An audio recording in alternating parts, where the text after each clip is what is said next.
Warning, this episode contains adult language, mature situations, brothers with astronomical dreams, space exploration, information about tons of scientific facts, a cute pug, the perfect example of dad manga, and weird situations. Remember to like, share, and subscribe. Listener discretion is advised. Spiraken Manga Review, episode 436, Space Brothers. Hello and welcome to another episode of the Spiraken Manga Review, some podcasts and bang reviews about connecting enhanced narratives. I'm your host Zan, saying konnichiwa, aloha, bonjour, and what's up? Hope all of you are doing good out there in internet land. Hope things have been well. I've been doing pretty good and pretty chill. I'm excited for next week because a lot is going to be happening, and stay tuned for that. We're going to talk about it definitely because we're going to be finishing off that one, that only the James Bondathon that we started so long ago, because No Time to Die comes out, and we're really excited for that. But I digress. And if you're joining us for the first time, welcome. As I said earlier, Spiraken is some podcasts and vague reviews about connecting enhanced narratives. Every episode, we talk about one or two geeky topics, and I tell you the pros and cons about it. Since it's the manga review, obviously we're talking about manga. I tell you the art style is, the overarching plot, the characters, the pros, the design of the actual production quality, and most importantly, if it's worth investing your time in or not. You don't have to agree with anything that I or my co-hosts say, but we try to be educational, enlightening, exciting, and most importantly, entertaining. You can check out all of our Spiraken Manga Review podcasts and our other podcasts like the Spiraken Motion Picture Review, Spiraken Game Review, Spiraken Television Tuesday, and all the other things at www.spiraken.com. We're also on Facebook, Twitter, Instagram, Spotify, YouTube, Stitcher, and various other social media sites. Just type in SPIRAKN in the search bar, and I guarantee you'll find us one way or another. If you have any questions or comments or concerns, you can email me personally at Zan, that's Xan, at Spiraken.com, or tweet me at Spiraken. And finally, if you like what we do, remember to check out our Patreon and support us to make more fun content for you to enjoy at www.patreon.com/Spiraken or patreon.podbean.com/Spiraken. And now all that chilling's out of the way, let's actually get to the manga review of the week, because if you remember from the last episode, I spun that one, that only, the Wheel of Manga, and it did turn to be there reviewing a manga that was written by Chuya Koyama and published by Kodansha. It was released over here by Kodansha USA. It has over 40 volumes. It started in 2007. It's still coming out, and it is a seinen sci-fi comedy slice of life series that is known simply as Ucchu Kyodai, or Space Brothers. Now, for those of you who've never heard of Space Brothers, it is a hugely popular series that has been adapted into a anime television series, a live-action film, a anime film, and, like I said, the very long-running manga series. It's known specifically for being called dad fiction. Now, what do I mean by dad fiction? What I mean is that it is a manga that seems to be geared towards people of an older nature. Our main character is 33 years old, but it just feels like he is someone who is in the middle of his life. He's about to have a midlife crisis, and life happens to him. It's totally something which is more for an older audience. It's like a higher end of seinen. I want to say it's Gekiga, but not really. It's not as cinematic as that. But I digress. You're probably wondering, what the hell is this about? Well, as the title, Space Brothers, says, it's about two brothers who are named Muta Nanba and his younger brother Hibito. Now, Muta was born on the day, specifically in 1993, that Japan lost the World Cup preliminaries. So he feels that because of this, he's kind of destined to be, well, unlucky. And he loves his younger brother, Hibito, and he was born on a day when someone won an amazing award. So it's kind of luck versus luck. But anyway, in 2006, they were hanging out outside in the middle of the night when suddenly they both saw something weird in the sky that seemed to fly off towards the moon. And seeing this unidentified flying object, they both decided that they want to find out what it is. And how will they do that? Well, they'll both go to the moon. And because Hibito first says, I want to go to the moon, Muta's like, well, I was going to say that, but I didn't say that. So what can be better than the moon? Well, you know what? I'm going to aim to go to Mars. And that's what's going to happen. I'm going to go to Mars, and it's going to kick some butt. And from that time, they both studied and trained through various ways. For example, they would go to the JAXA, which is the Japanese Astronomic Exploration Association headquarters, where they'd have tours, and they'd go every single week until the point where it's like they'd walk in, there'd be a new hire who's trying to go through the entire, the typical, hi, welcome to this place. We're going to tell you about this. They memorize the entire speech. they end up making friends with this lady named Sharon Kaneko, who runs the local telescope, and they become friends, and she becomes their mentor. It turns out that she's actually a really famous aerospace astronaut scientist who is really good at things, and she ends up training them to be the best they can be, and they're very good at this, and they've kind of dedicated their lives to this. Now, 19 years later, in the year 2025, Habito, the younger brother, who's not really good at English, he's the one who was constantly not remembering things, but the one who was born in the lucky year, is actually a full-fledged member of the JAXA as an astronaut, and he's actually going on his first assignment. He's going to be going on a mission to the moon, which is really exciting. That's cool. Now, what about Muda, the older brother? Well, things haven't gone exactly the same way as he had hoped. He currently just lost his job for headbutting his boss for making fun of his little brother. He was a designer for a car company. He really hasn't been following his dreams. He just kind of supported his brother, and he did his own thing because he constantly is like, well, I was born in the agony of Ago, which is the reference to the loss of the Japan World Cup. And he's like, well, I was born then, and because of that, things aren't going good, so I can't try. So he kind of falls in a bit of a rut until, well, due to circumstances, he ends up getting applied to the next JAXA program, and he and a bunch of others are trying to get into the program to become the next astronaut. And now we're seeing him move forward. And it's following Muta becoming an astronaut and achieving his goal, just like his brother is, while playing catch-up to his little brother. And there's some things where he's better than his brother. It's interesting. Like, you see him doing little things, and he knows it. For example, he goes to visit his brother in Houston before the launch, and they're just talking. He goes to sleep, wakes up the next morning, and you see his brother wrote a note to him in English. It's like, what, is he doing this to mess with me? And he's reading this note, and he's like, wait, no, listen. And he's correcting it. He's like, no, there is an H in Johnson, all right? This is not the correct thing, like completely doing the process. He knows English better than his brother. Another thing is they're doing blind space training in case something gets in your eye, and his brother is very good at it, and Muto is just analyzing little dumb things. He's able to figure it out. Like, he's like, okay, the two couples in the corner, they're eating a very expensive meal, but the guy over there, he has bad shoes, but he's eating the most expensive meal in the restaurant. So what's going on with that? And meanwhile, the two in the corner, they're drinking 2 cups of coffee while playing poker. This is weird. So he's able to analyze and take in tons of information. He is very intelligent. It's just he is so negative upon himself that he ends up self-sabotaging. And this shows him overcoming that to become the best he could be while being his weird, silly self. Like, he does math with an air abacus. So he actually, like, moves the notches around. It's very engaging. And there's tons of other characters that he deals with. Like, there's an old man who joins because he's 50 years old. He wants to join because he worked on the rocket and he now wants to move forward in life. And that's what he wants to do. He wants to do this because he's getting too old. He's 56 years old, and he wants to still be an astronaut, even though maybe he's past his prime. Another person is a genius who worked with monkeys. He thinks everyone else is below him and not as intelligent as he is. But his whole thing is he wants to go into space because when he was young, he got a mouse pad with a astronaut suit on. And he's like, I want to wear that into space. The only problem is that he is a little bit too short. He's under the 158 centimeter minimum to go to space. So what he wants to do is he wants to make a custom suit that is designed specifically for him so he could fly into space. So everyone has their dreams, and they're all pushing forward and working against each other. And it is very engaging and different.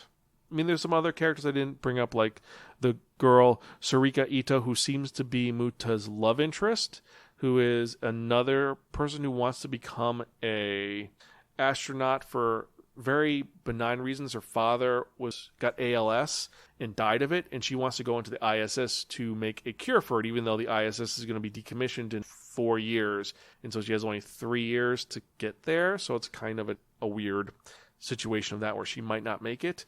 And then there's his quote-unquote best friend that he makes in the group, Kenji Makabe, who is this friend who has a daughter and a wife who he just very nice and good. And and his daughter has a word, kape, which means give it all, because she can't say give it all because she thinks that means clap. But I digress. So overall, like I said, this is a very mature story. It's designed for people who've had their dreams when they were children and they move past it for other reasons. Reclaiming your dream and moving forward with it, even if it's, or your dream, it's never too late to go for that you want to do.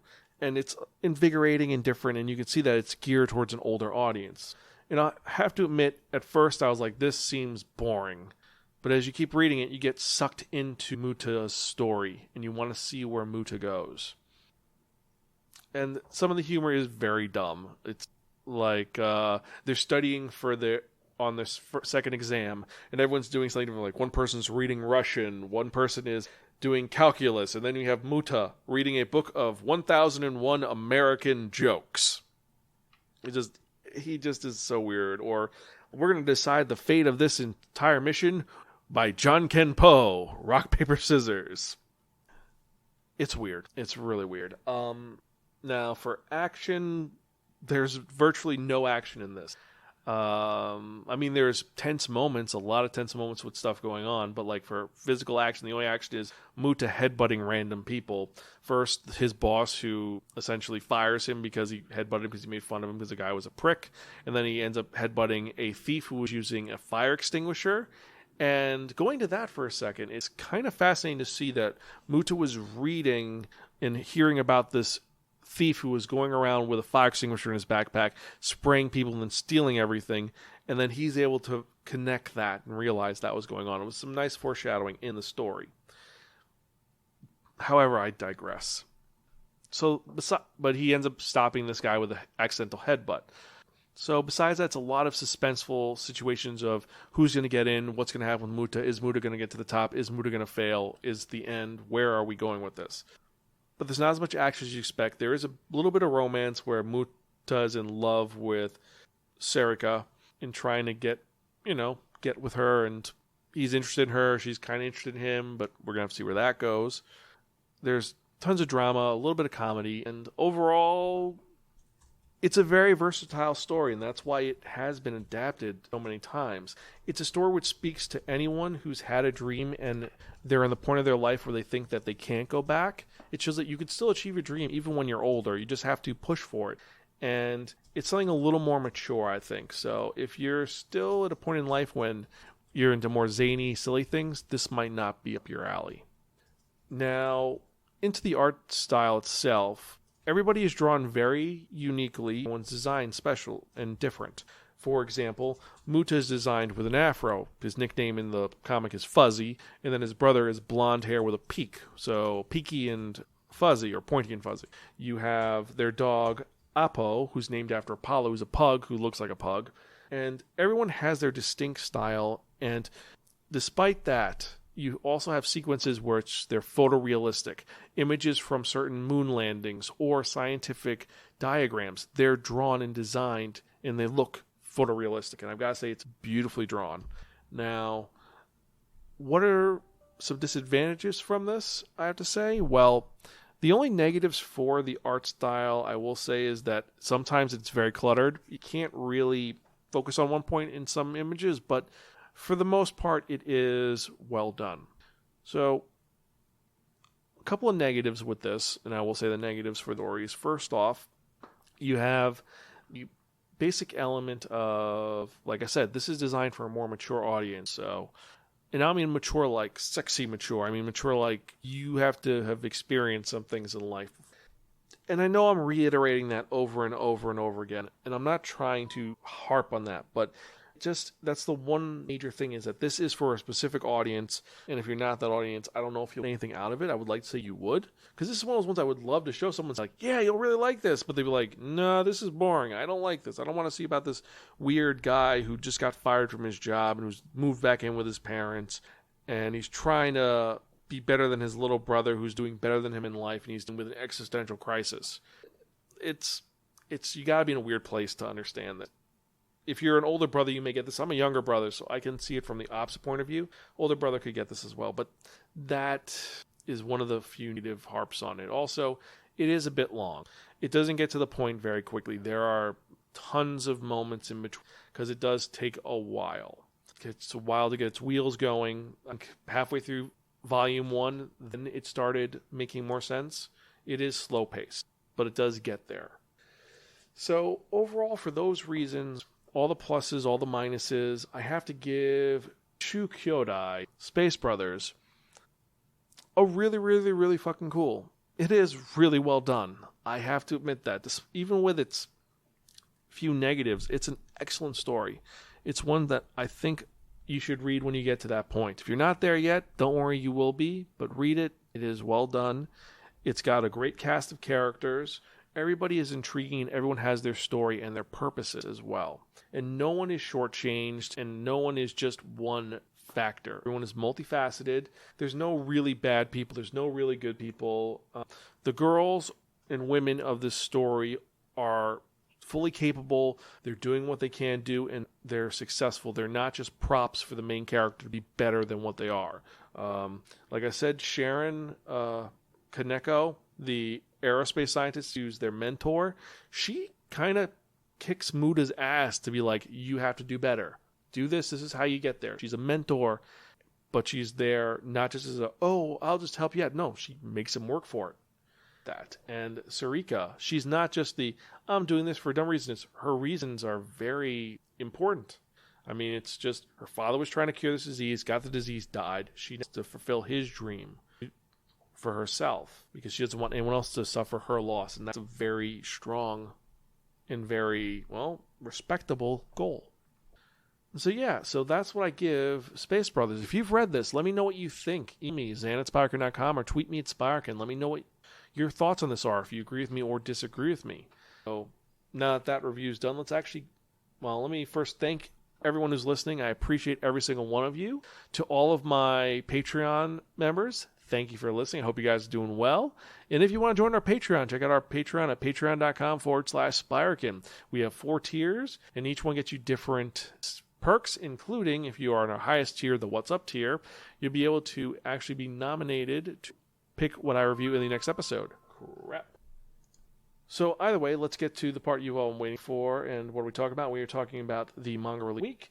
And we have quite a bit, so let's hurry this up, shoot these out. So here's what came out for September 14th, 2021. We have 71 titles, and starting from the top, we have A Certain Magical Index, Volume 24, Adachi and Shimamura, Volume 2, Ajin, Volume 17, Angel of Death, Volume 12, Banished from the Hero's Party, I Decided to Live a Quiet Life in the Countryside, Volume 4, the light novel, Beastars, Volume 14, the manga, BL Metamorphosis, Volume 5, Before I Don't Want to Get Hurt, So I'll Max Out My Defense, Volume 3, the light novel, Bungo Stray Dogs, Volume 20, Combatants Will Be Dispatched, Volume 5, Days Alive, Volume 3, the light novel, Days on FES, Volume 3, Dead Demons, Destruction, Volume 10, the manga, Death March to the Parallel World Rhapsody, Volume 11, Do You Like Big Girls, Volume 1, Drifting Dragons, Volume 9, Eden Zero, Volume 12, Fist of the North Star, Volume 2, the manga in hardcover edition, looks really cool, Goblin Slayer Side Story, Year 1, Volume 3, Hazur Skill, the guild member with the worthless skill is actually a legendary assassin, Volume 2, the light novel, Heaven's Design Team, Volume 6, Hello World, the manga,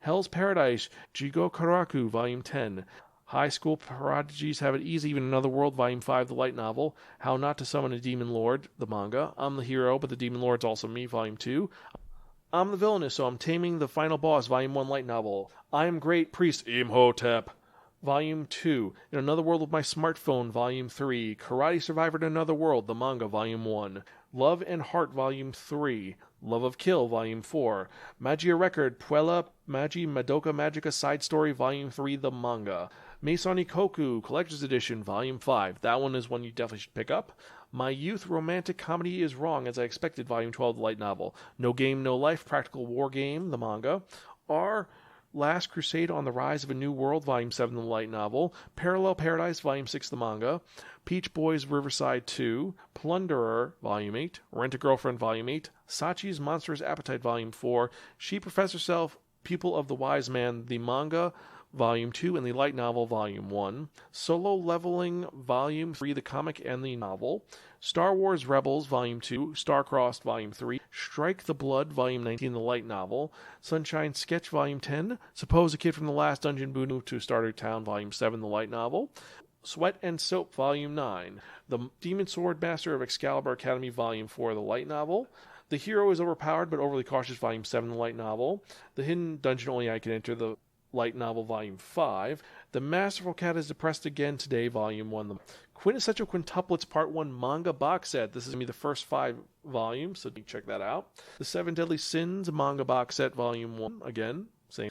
The Strongest Sage with the Weakest Crest, Volume 3. The Vampires and His Pleasant Companion, Volume 4. The Way of the House Husband, Volume 6. The World's Finest Assassins Get Reincarnated in Another World as an Aristocrat, Volume 3, the light novel. Those Not So Sweet Boys, Volume 4, the manga. Time Stop Hero, Volume 1. Toilet Bound Hanako-kun, Volume 2, or Volume 11. Wandering Witch, The Journey of Elena, Volume 6, the light novel. We Swore to Meet in the Next Life, and That's When Things Got Weird, Volume 3. When Will Ayumi Make His Move, Volume 1. Wizards of Mickey, Volume 5. Woof Woof Story, I Told You to Turn Me Into a Pampered Pooch, Not Fenrir, Volume 7, the light novel. And then finally, what came out, Watakoi, Love is Hard for Otaku, Volume 5. Now, there are several things I am definitely excited about, but which are the ones you're excited about? Let me know at zan@spiraken.com. Or tweet me at Spiraken. Let me know which of these you're most excited for. Which ones let you down the most. Definitely my top 2 are Watakoi and Sweat and Soap. What about you? What are you most excited for? And so, before we finish, I'd just like to say thank you guys for listening. As usual, I really appreciate this. Every time I see one of your messages or one of your comments, it just gives me more incentive to keep going for as long as I can. And I'm going to keep going until I'm an old man and review as much as I can. So, thank you.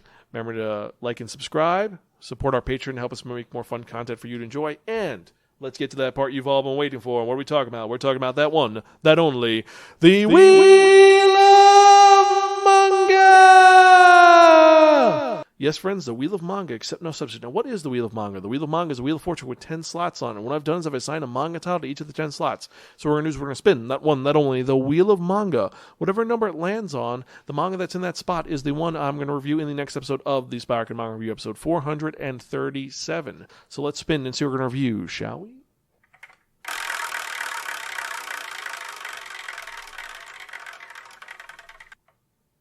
Number 3. Oh, easy breezy, I guess. So in the next episode of the Spiraken Manga Review, we're reviewing a manga about 3 girls who make up a club to make an anime. What are we talking about? We're talking about the Keep Your Hands Off Aizaken. Yes, we're going to be talking about that in the next episode. So anyway, I believe that's it for it. So I guess I'm done. Hope you guys had a great time. I'll see you next time. Remember, tomorrow's our next manga news episode. And as usual, I am your host, Zan. I'm Gonzville. Catch you guys next time, and keep reading mangas.